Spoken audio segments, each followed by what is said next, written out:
of the crew. They don't have any navigators on board because the CAA insists minimum crew and they don't need a navigator for a display.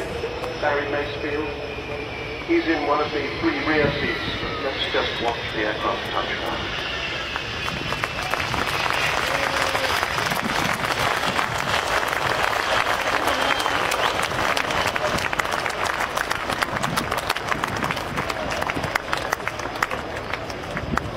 Lovely aerodynamic braking.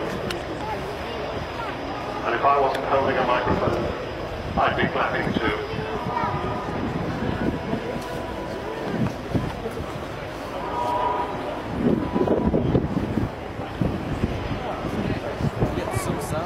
So no braking parachute, but I see the nose is still up all the way down to the far end of the